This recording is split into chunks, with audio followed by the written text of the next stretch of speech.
Good morning, comic book community, and welcome to another episode of Port City Polls presents Cape Fear Coffee and Comics. Cheers.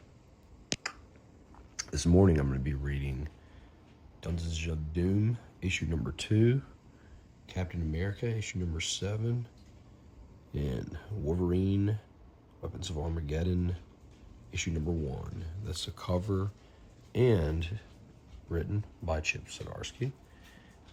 Yeah, Captain America, written by Chip Zdarsky. And there's definitely some through lines with Dungeons of Doom, which is Ben Percy and I believe maybe another co-writer. But I'm going to get to reading, and then I'll let you know my thoughts. Cheers. All right, guys, so I finished reading these. And let me tell you, this is some heat. I love seeing how much of a through line there is, connection points to these issues. But let's start with Dungeons of Doom, Ben Percy. So, great follow-up to the first issue. It's still following a chapters format with the different groups. I really was interested to see what this kind of solo Wakandan Umbra that seems to be worshiping a bad god instead of Bast gets into. And I'm just telling you, his tech, it's kind of more in line with the god he worships, and whatever discovery that he makes, man, it's built into something else awesome. And then the group of soldiers that run into what was described as the Whisper Man. Oh my gosh, I can't even describe everything that's going on with that, but I'll just say there's some dangerous stuff that Doom kept in his dungeon that was there for a reason. Issue number 7 of Captain America.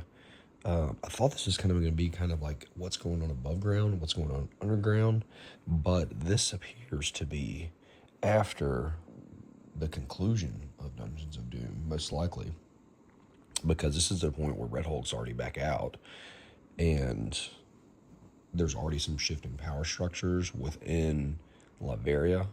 So there's like 3 different groups, and meanwhile you got Captain America coming in with kind of like a SHIELD strike force, and you've got Red Hulk there for the federal government, and SHIELD basically is telling Red Hulk to stand down, that he actually has authority from the federal government to be doing what they're doing and not Red Hulk, which that kind of works out fine. But the crazy thing is just seeing this does continue to be a political thriller, and seeing that continued struggle for what kind of country that Latveria is going to be that was occurring in the first arc.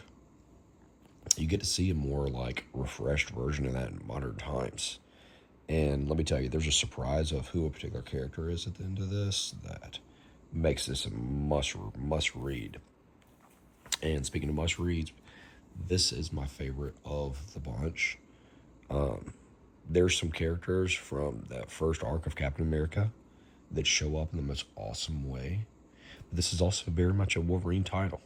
And what signifies a Wolverine title? Wolverine dealing with some trauma, sitting in a bar, somebody coming to ask him for help on something. Like, the typical Wolverine tropes.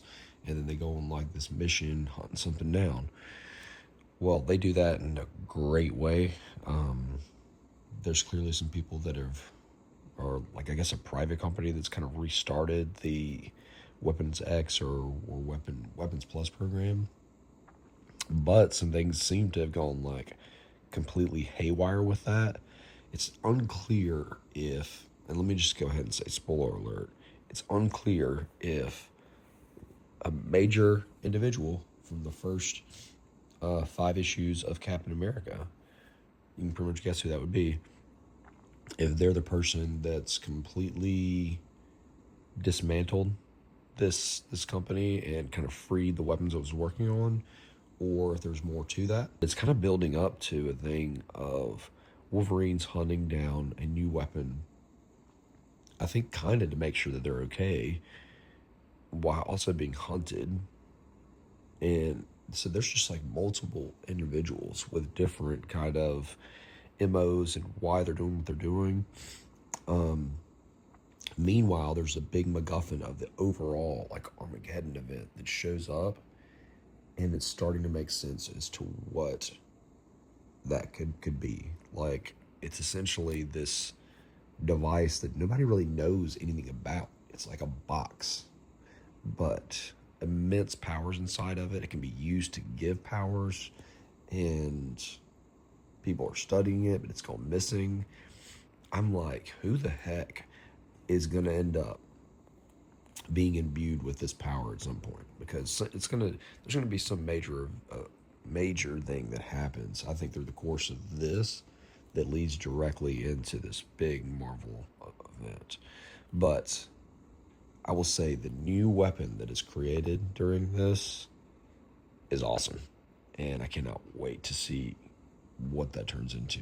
Some people are going to read it and be like, "Oh my gosh, there's another person a part of this family of mutants," but it's great. The connectivity more than anything between these three just made them an awesome read. So pick them up.